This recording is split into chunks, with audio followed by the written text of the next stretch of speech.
Seja bem-vindo ao Bíblia Fácil, o seu programa semanal de estudo da Bíblia. Nós estamos aqui com um grupo de amigos nos nossos estúdios em Jacareí, São Paulo, para a última temporada do livro do Apocalipse. Em mais algumas semanas, nós vamos iniciar uma nova temática de estudo. Vamos estudar os ensinos de Jesus.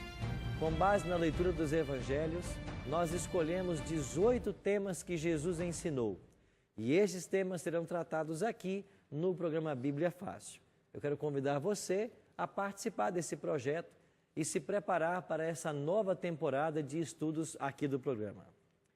Hoje, chegamos a um dos capítulos mais lindos do Apocalipse.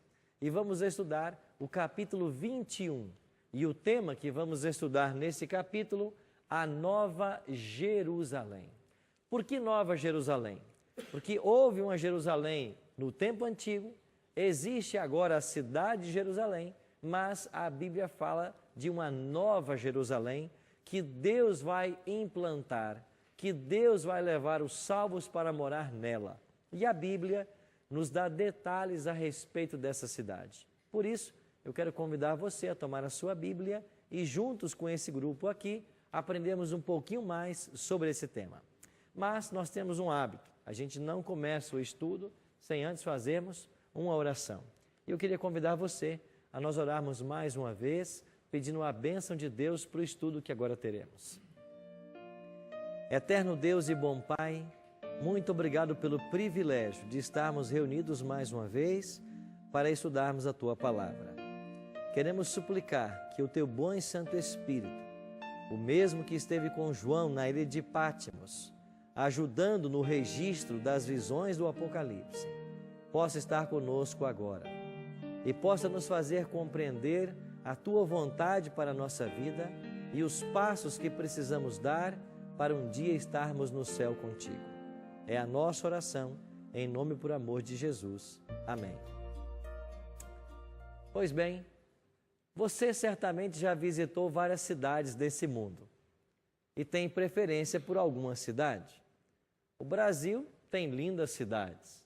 Se você for ao Paraná, a Curitiba, ali tem o que eles chamam de cidade modelo, a cidade de Curitiba. Se você vai ao Rio de Janeiro, lá você tem a cidade maravilhosa. E quantas cidades lindas temos, não? Nesse país? Agora, a Bíblia fala de uma cidade que não pode ser comparada a nada do que você já viu aqui na terra. Esta é a Nova Jerusalém. Existem dois homens na Bíblia que tiveram o privilégio de visitar esse terceiro céu, aonde essa cidade está sendo construída.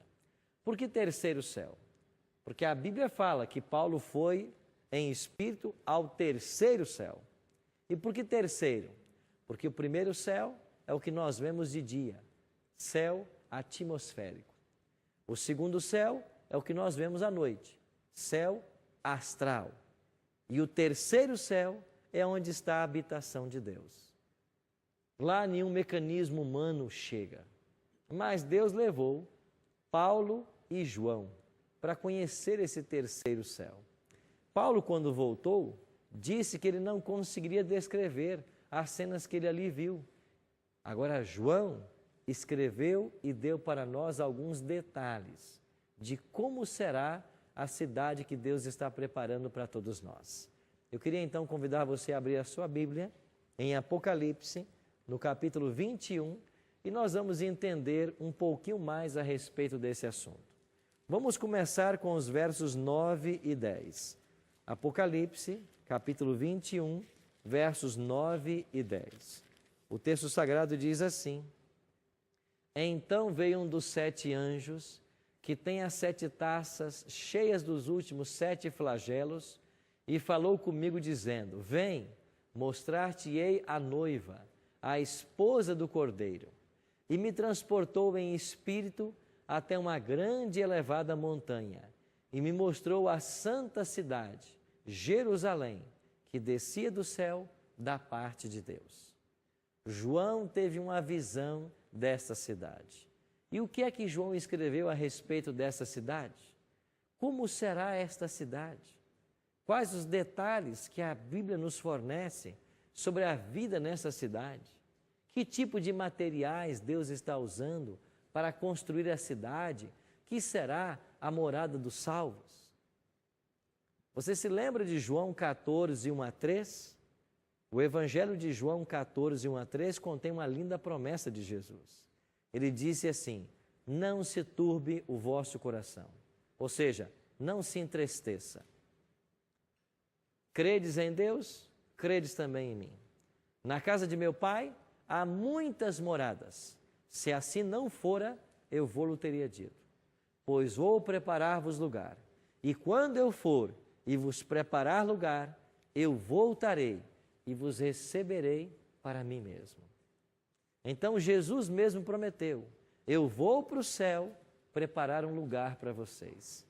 E o lugar que ele está preparando é uma cidade. E João vai dizer agora detalhes dessa cidade que Deus está preparando. Vamos começar com o versículo 12. Olha o primeiro detalhe que João descreve para nós. Apocalipse 21, verso 12. Falando da cidade santa, ele disse: tinha grande e alta muralha, 12 portas, e junto às portas 12 anjos, e sobre elas nomes escritos, que são os nomes das tribos dos filhos de Israel. O primeiro detalhe que eu queria chamar a sua atenção nessa cidade é que ela possui 12 portas. 3 portas de cada lado. 3 portas ao norte, 3 ao sul, 3 ao leste, 3 ao oeste. E em cima de cada porta tem o nome de uma tribo. Você se lembra quando estudamos aqui sobre os 144 mil?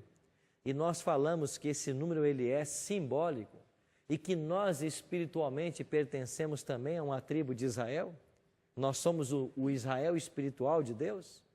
Se somos o Israel espiritual, espiritualmente pertencemos a uma tribo. E quando nós chegarmos nessa cidade, cada um vai entrar pela porta da sua tribo. Alguns aqui pertencerão à tribo de Judá, outros Benjamim, outros Zebulon, outros Isacar, Naftali, Dan, Gade, Azer. Cada um pertence a uma tribo. E lá tem uma porta. E em cima da porta está o nome da tribo. Nós vamos entrar pela porta da nossa tribo espiritual. Então, você vê nessa cidade uma representação do povo de Deus do Antigo Testamento. Porque o povo de Israel era o povo de Deus no Antigo Testamento. Herbert? Uma vez um colega justamente questionou isso, mas acho que a conta dele acho que estava em 12 mil côvados e não estádio. Porque ele falou que a cidade ia ser pequena e pela população que a terra já teve e hoje tem, então Deus estaria limitando as pessoas a se salvarem. Mas com essa conta a gente vê que... Um côvado é mais ou menos 45 centímetros, enquanto que um estádio são 183 metros. É muito diferente o cálculo. Por isso, amigos, não vai faltar espaço para ninguém. Um outro detalhe, verso 23.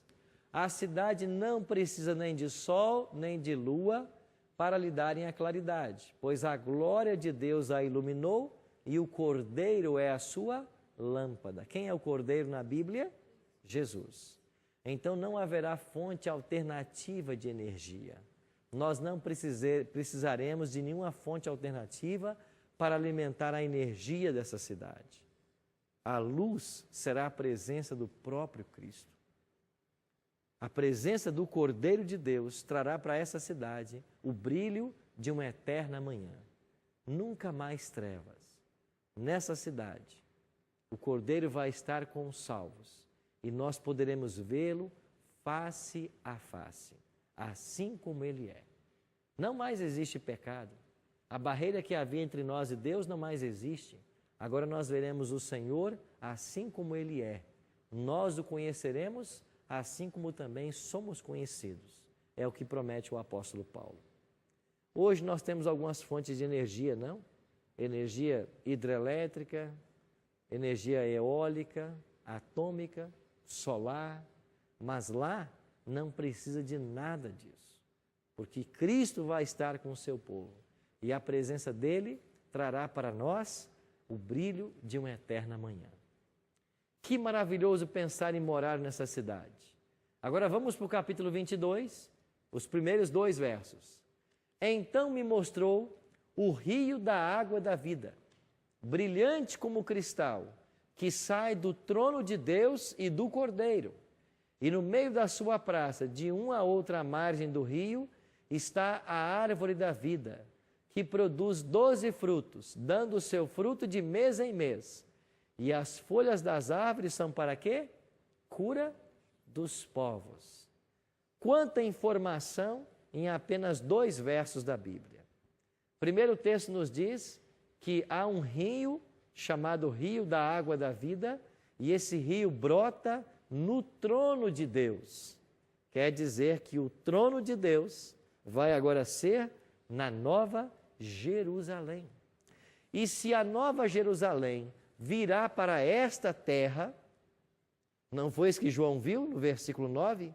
Vi descer do céu a santa cidade.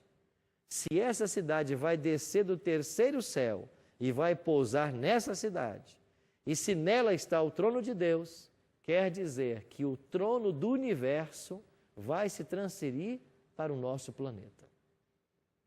E por que o planeta Terra será, a partir desse momento, o trono do universo? Porque foi o único planeta que se desviou das leis de Deus. Foi o único planeta no universo onde nós temos aí o surgimento do pecado. Mas agora, resolvido o problema do pecado, aqui será o trono do universo por toda a eternidade. E aqui diz que o trono de Deus vai estar aí. E no trono vai nascer um rio, chamado Rio da Água da Vida. Zé Luiz? Nessa cidade, nós teremos atividades lá? Atividades? É. Claro que sim. Porque o ser humano não foi criado para o ostracismo.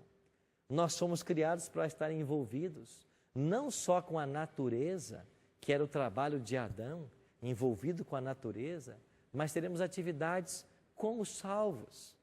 Você imagina, as possibilidades são infinitas. Nós podemos ter atividades com salvos, podemos viajar para outros mundos, conhecer os mistérios do universo.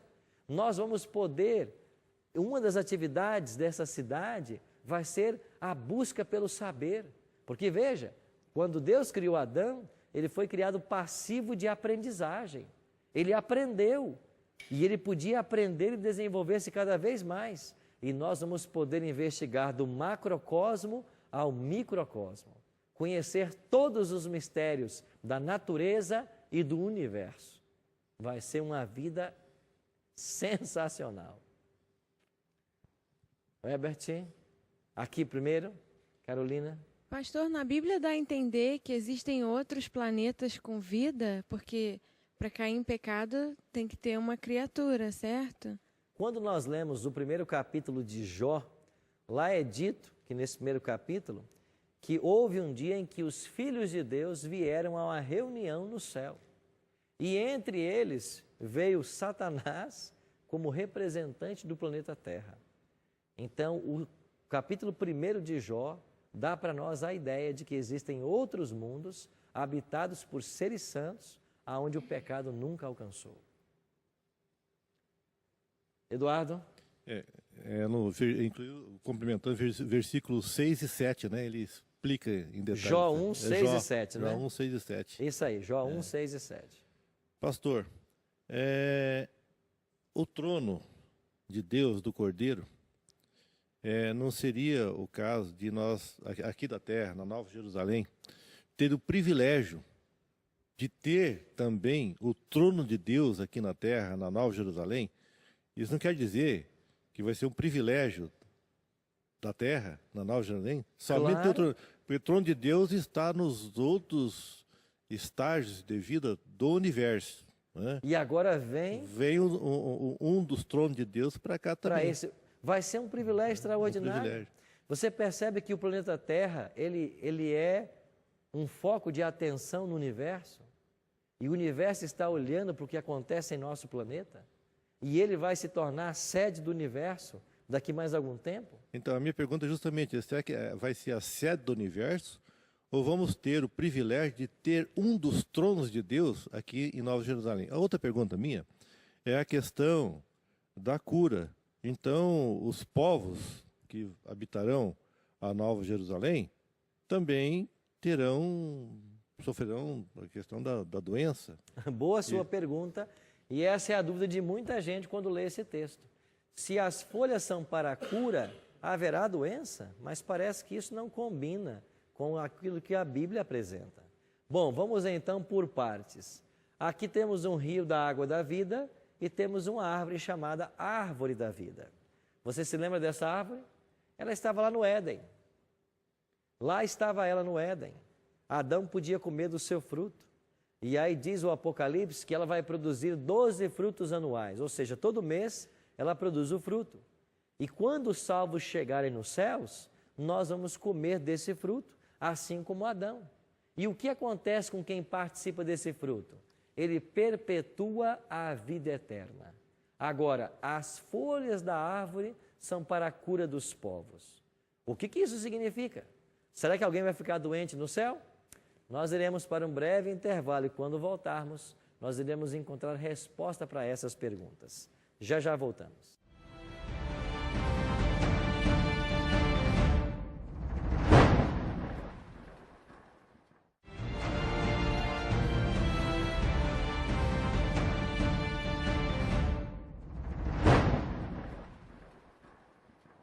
Estamos de volta com o programa Bíblia Fácil.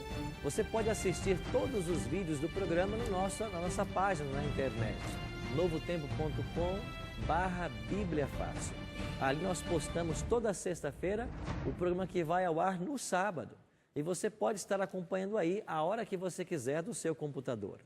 Aproveita para curtir as páginas do programa nas nossas redes sociais, facebook.com/Bíblia Fácil, e se torne um assinante no nosso canal no YouTube, youtube.com/Bíblia Fácil. E também existem fotos que nós postamos inéditas dos bastidores e de outros eventos na nossa página no Instagram,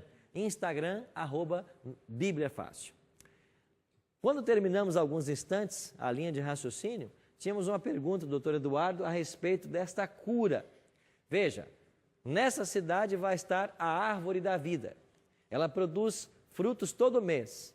Quem come desse fruto perpetua a vida eterna.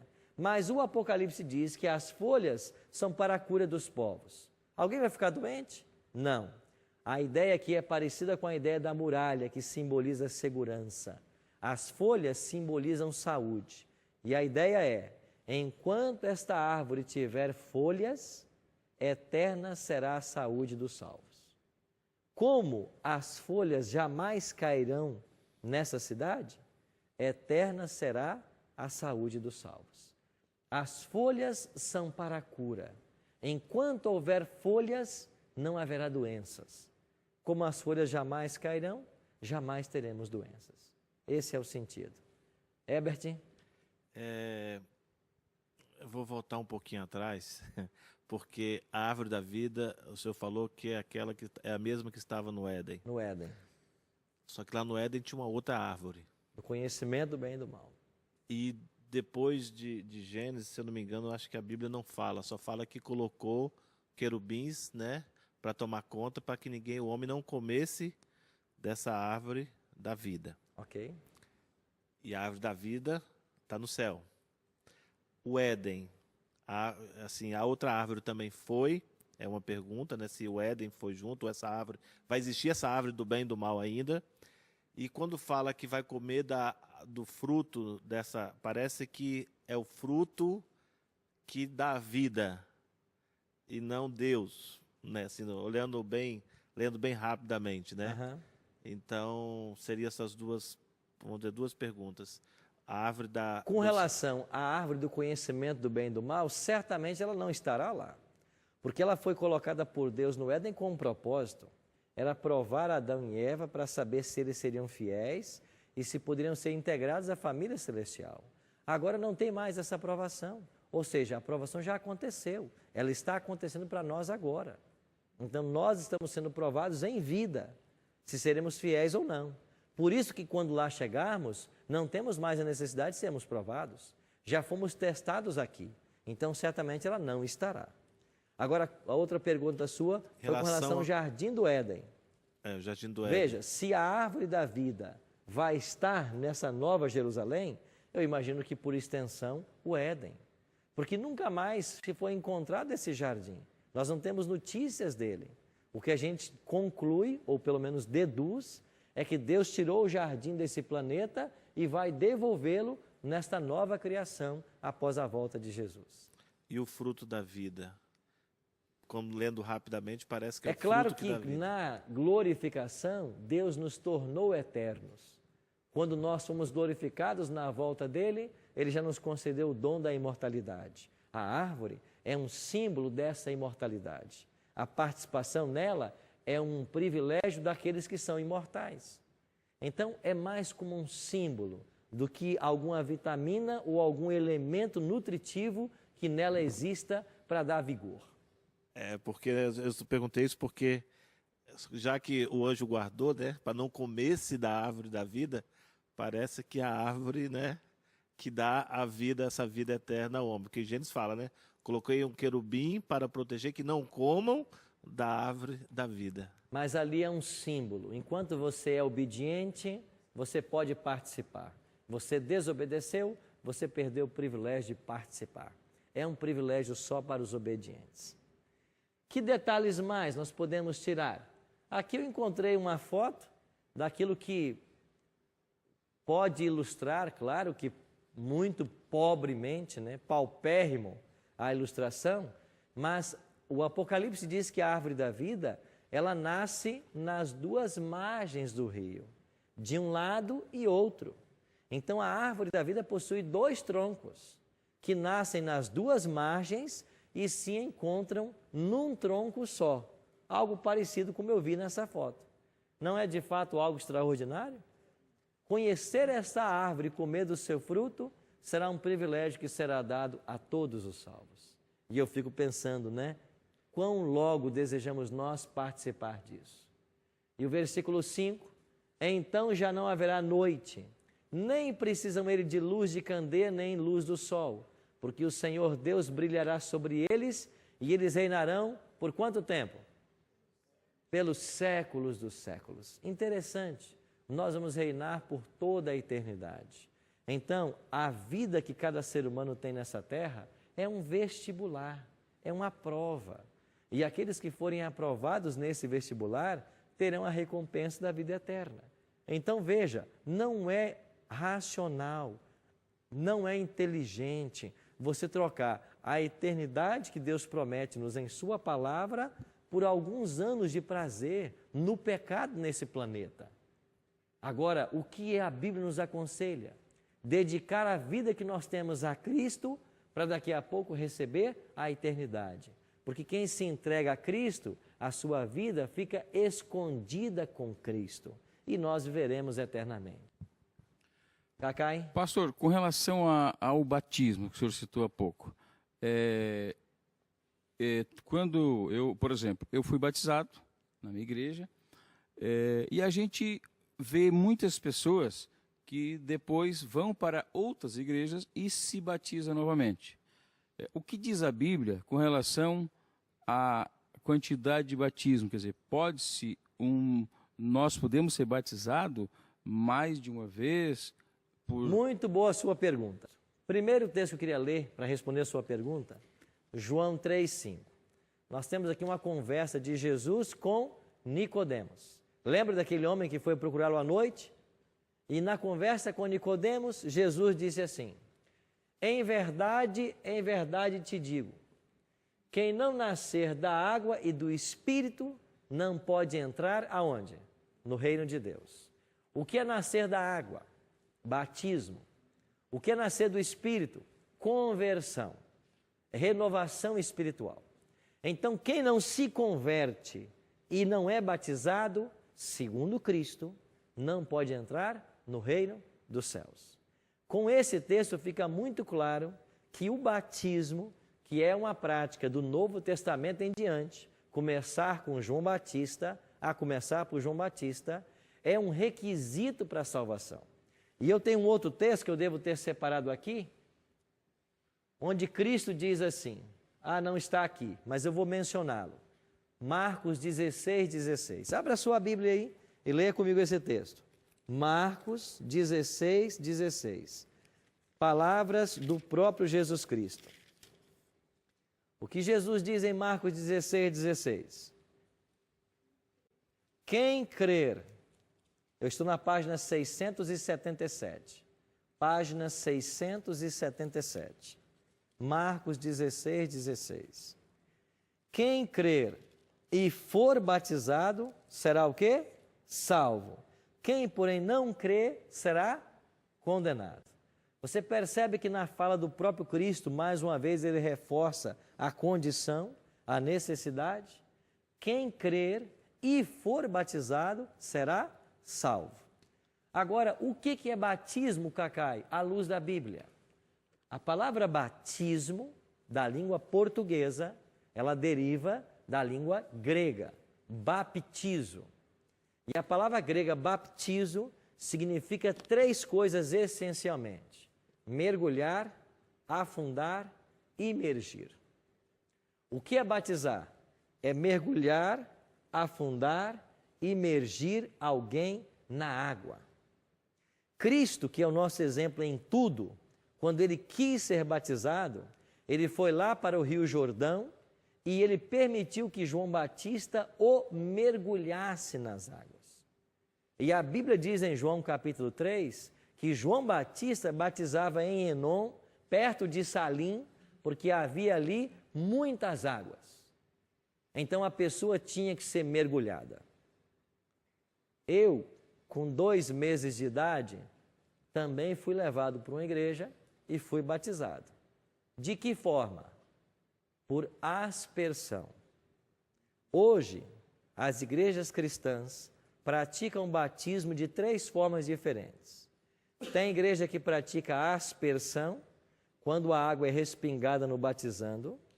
Tem igrejas que batizam por infusão ou efusão, que é a mesma coisa, quando a água é derramada na cabeça do batizando.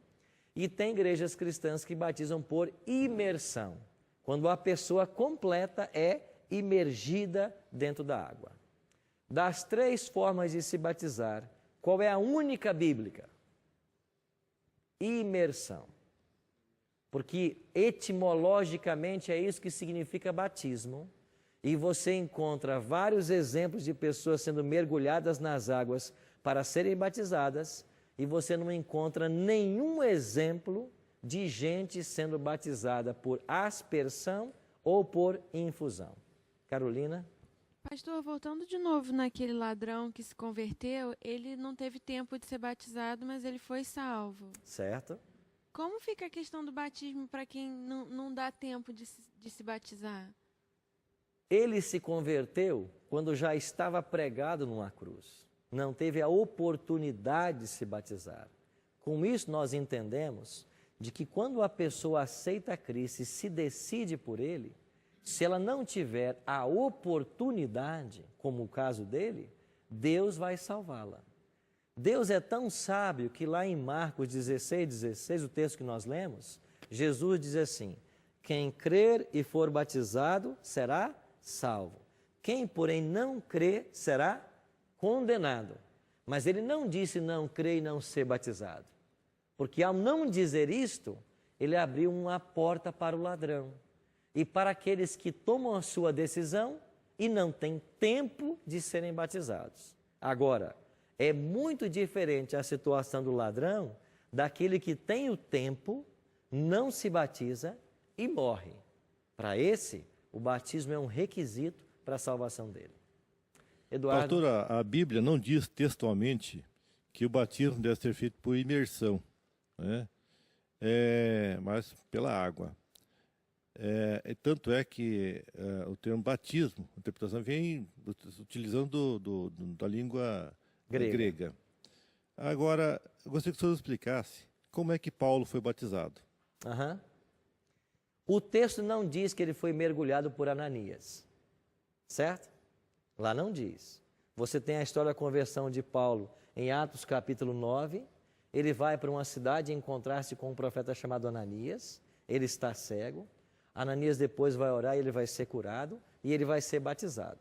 O texto só diz que ele foi batizado. Como Paulo foi batizado? Certamente por imersão. Não. Se você disser que é por aspersão, você tem que dar o texto para provar. A Bíblia também não diz. Certo, Mas não diz que diz. foi batizado. A Bíblia não diz. Agora, o que a Bíblia diz sobre batismo? As águas. Pronto. Né? Se Então, a Bíblia água, está ensinando que o batismo é nas águas, e Paulo foi batizado... pela água, né? Oi? Pela água. Não. Você falou sobre a questão do imergir, que não tem? Tem. Se você for, por exemplo, o Evangelho de Mateus, Cristo ele chega lá e diz lá que ele foi mergulhado. Cristo foi batizado por imersão. Exatamente. Agora, se ele é o nosso exemplo e modelo, qual é o batismo que eu devo seguir? Aí você vai para outros exemplos no Novo Testamento. O próprio João Batista. Como que João Batista batizava? Só por imersão. Se você vai para as igrejas cristãs primitivas, nós estudamos 7 aqui, Éfeso, Esmirna, Pérgamo, em cada uma dessas igrejas havia um batistério. E sabe como era o batistério da igreja primitiva? Um espaço suficiente para que um corpo fosse mergulhado. Então, batistério na igreja primitiva são batistérios onde as pessoas eram mergulhadas. Então, você vai ter, em Atos, capítulo 9, por exemplo, você tem um discípulo de Cristo, Filipe, pregando para um eunuco. Aí eles estavam viajando.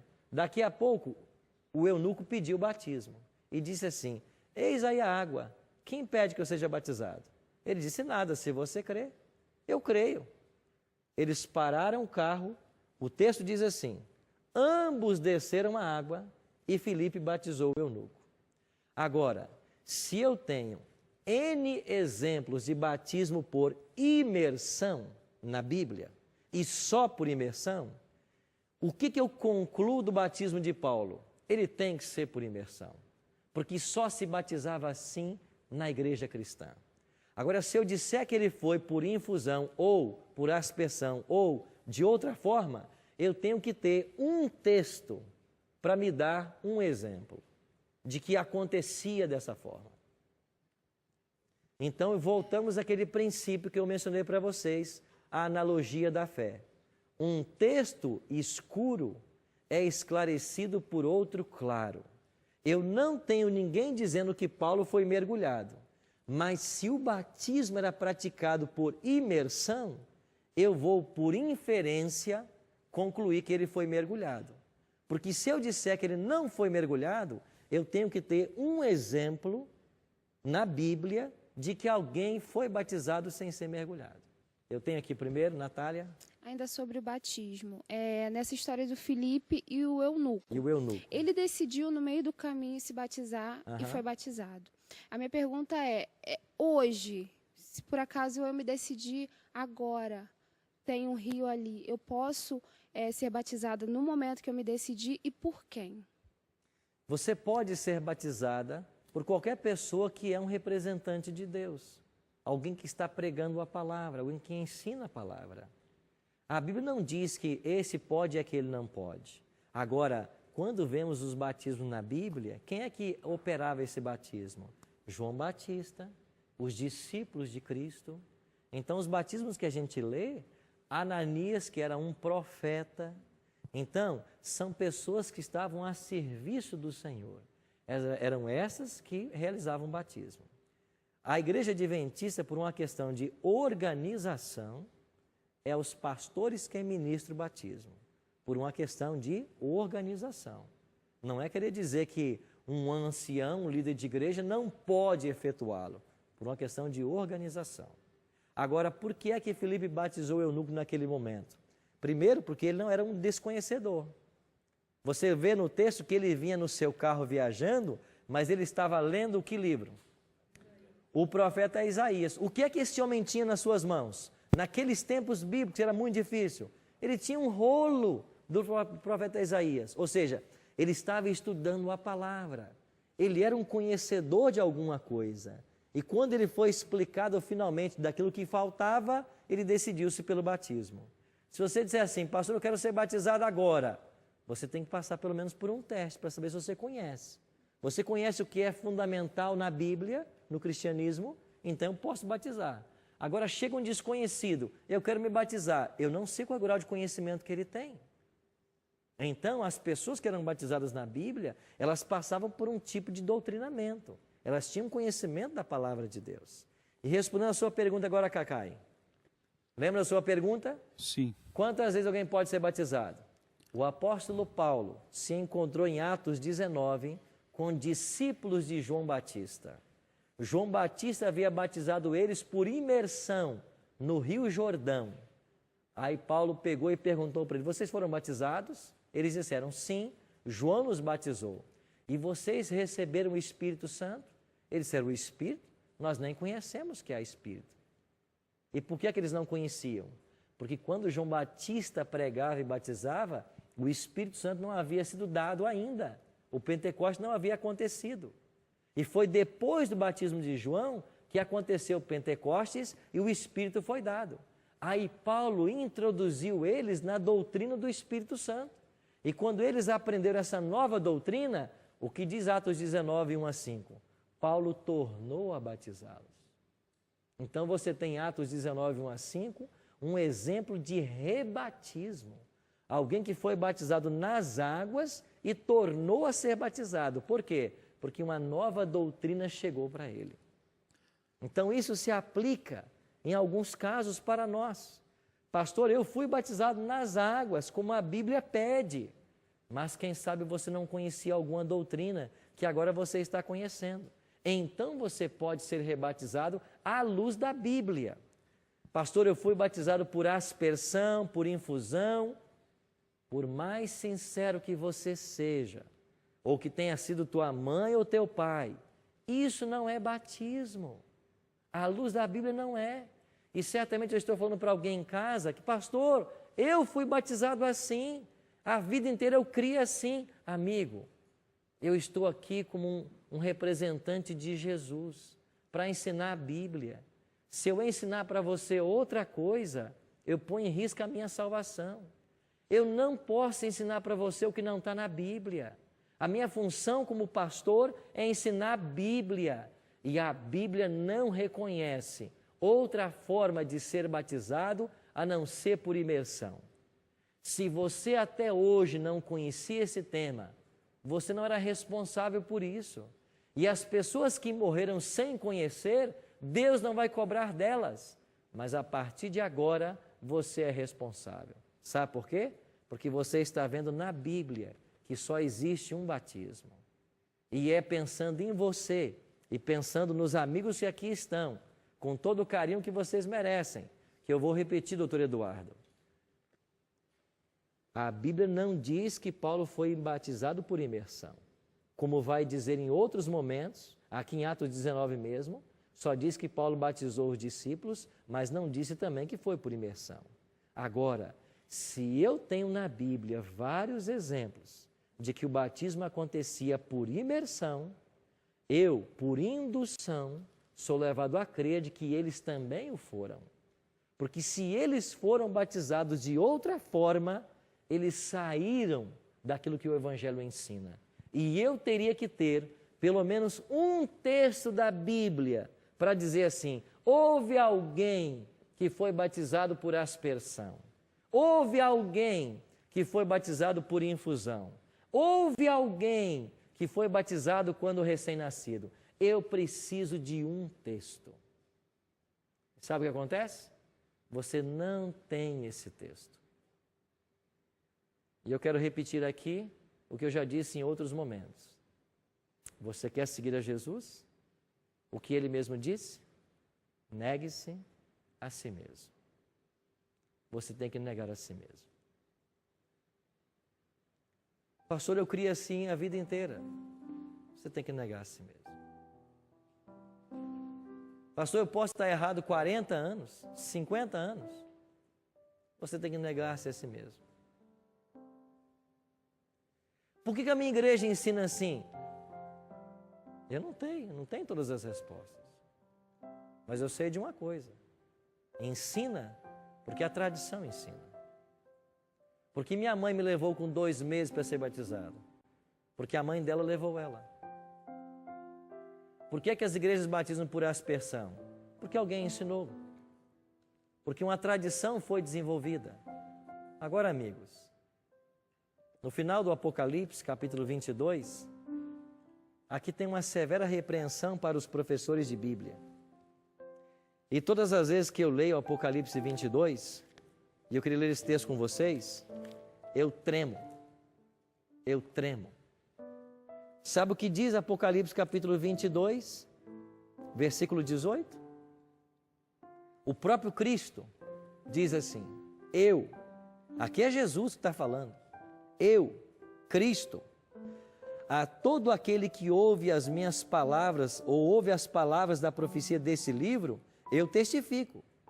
Se alguém lhes fizer qualquer acréscimo, Deus lhes acrescentará os flagelos escritos nesse livro. Verso 19. E se alguém tirar qualquer coisa das palavras do livro desta profecia, Deus tirará a sua parte da árvore da vida, da cidade santa e das coisas que se acham escritas nesse livro. Como pastor, eu tremo diante desse texto. Sabe o que ele está dizendo?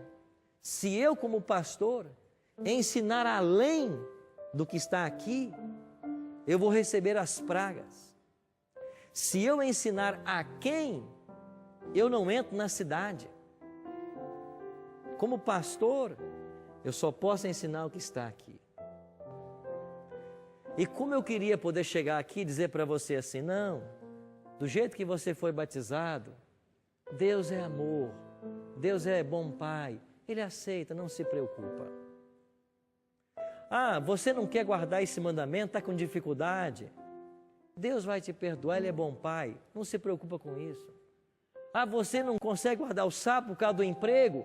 Não se preocupa, Deus vai passar a mão por cima disso. Mas por causa disso aqui, eu não posso. Então eu estou aqui para dizer para você o seguinte, você quer entrar no céu? Quer entrar nessa cidade? Você tem que ser batizado nas águas. Se você não for, você não entra.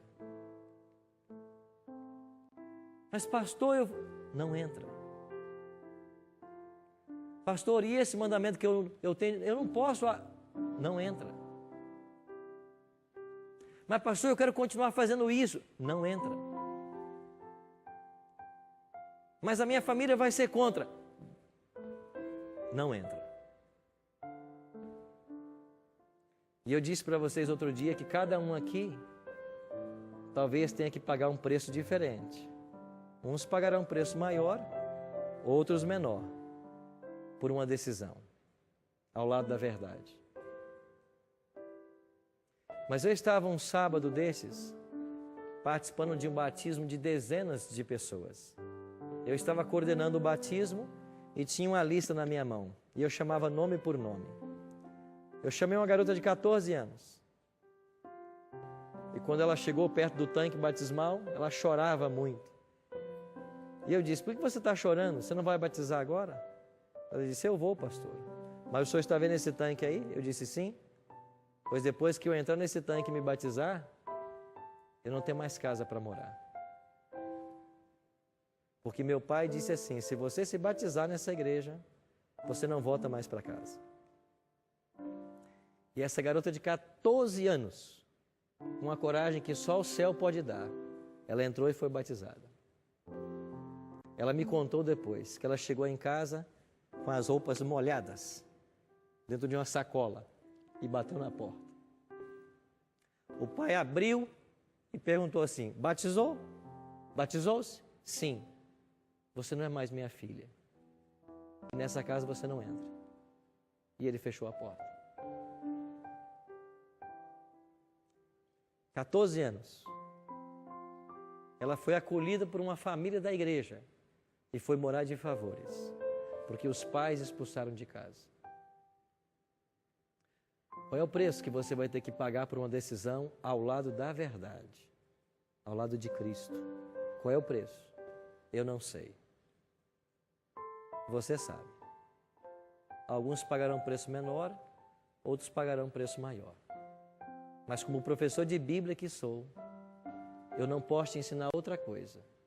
Porque se eu ensinasse, eu colocaria em risco a minha salvação. Você quer ir para o céu? Você tem que crer em Jesus como teu Salvador. E você tem que ser batizado.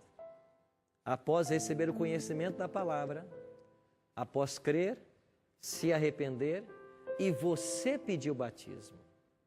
Porque só pode ser batizado alguém que pede o batismo, alguém que deseja, porque o batismo é um símbolo da nossa entrega. E eu vou dar a você agora em casa uma oportunidade. Nós vamos ter uma música.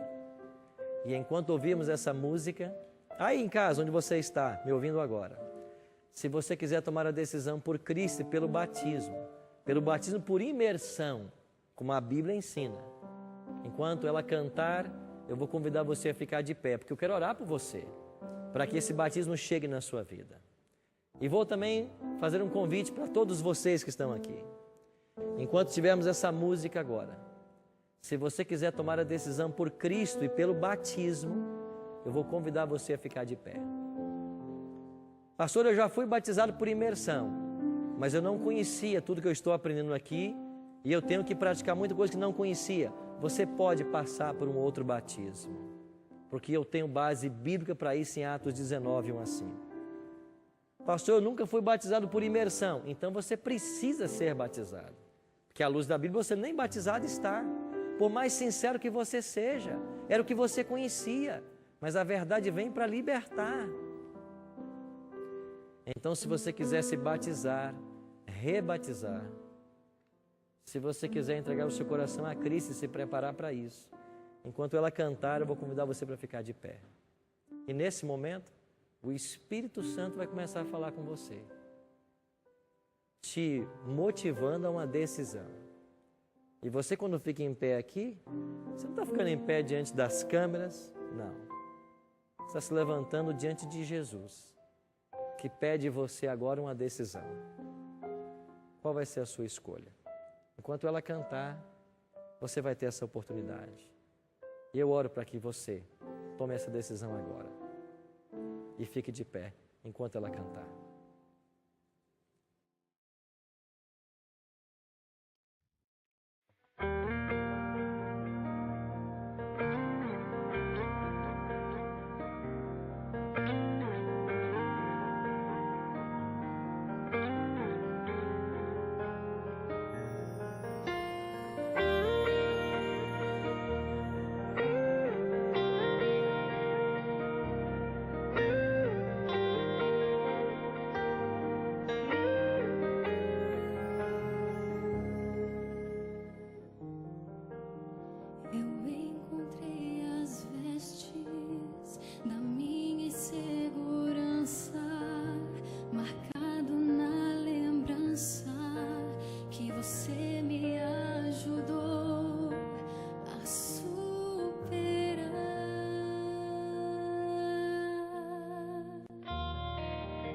Olhei no infinito e escutei seu grito de palavras tão suaves, insistindo sempre em me motivar. O pão do céu rasgou o véu e nos deu o que ninguém mais poderia nos doar.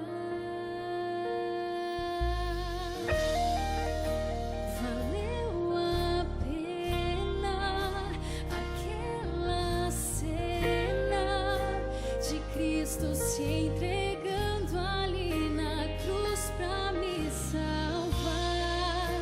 Foi pessoalmente, mas Ele tinha em mente que após o sacrifício nada iria mais poder nos separar.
Jesus Cristo justificando-se pela fé.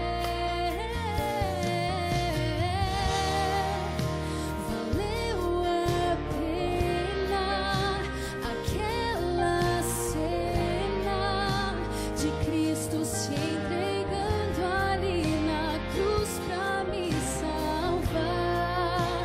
Foi pessoalmente, mas ele tinha em mente que após o sacrifício nada iria mais poder nos separar. Muito em breve você irá ouvir Jesus falar. Valeu a pena sim eu morrer naquela cruz pra te salvar.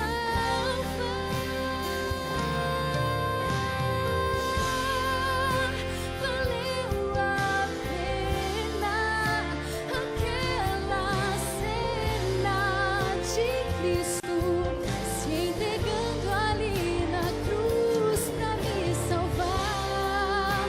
Foi pessoalmente, mas ele tinha em mente que após o sacrifício nada iria mais poder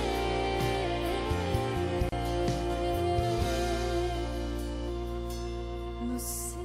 Valeu a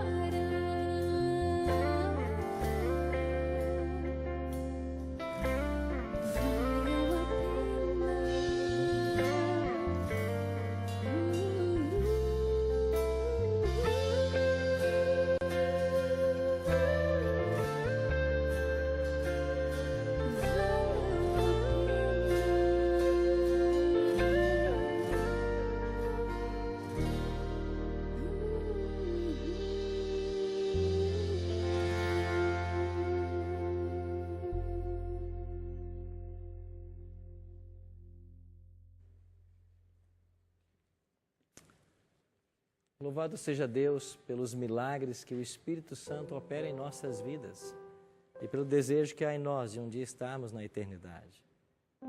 Por certo, eu estou falando para muitas pessoas que em casa agora estão de pé, porque entenderam à luz da Bíblia que precisam passar por um batismo bíblico, tomaram uma decisão clara ao lado de Jesus. Eu convido você a visitar uma igreja adventista mais perto da sua casa. Procure lá um líder religioso, pastor, fale da sua decisão. Se você não sabe onde encontrar uma igreja, temos um site, encontreumaigreja.com.br. Chega lá e diga, olha, eu quero me preparar para o batismo. Eu quero tirar algumas dúvidas que eu ainda tenho e eu quero ser batizado. Deus vai concluir na sua vida a obra que Ele começou. E louvado seja Deus porque você está de pé. Eu queria orar por você, orar por vocês que estão aqui, por todos vocês. Deus sabe de tudo que se passa em nossa vida. E existe um texto que para mim é o meu predileto. Filipenses 1, verso 6. Aquele que começou boa obra em vós, Ele há de completá-la até o dia de Cristo Jesus. Ele vai terminar essa obra na sua vida. Ore comigo. Pai Santo, louvado e exaltado seja o Teu nome, porque o Teu Espírito atua poderosamente em nossas vidas. E nós estamos desejosos de Te servir, de fazer a Tua vontade, de andar nos Teus caminhos, de seguir a Tua palavra, como claramente o Senhor a deixou para nós. Ajuda-nos em nossas fraquezas, ajuda-nos em nossas lutas, em nossas dificuldades. Nós queremos Te servir. Nós queremos Te amar e nós queremos um dia morar contigo na eternidade. Por isso, planta isso em nosso coração. É o nosso desejo, hoje e sempre. Em nome de Cristo. Amém. Amém.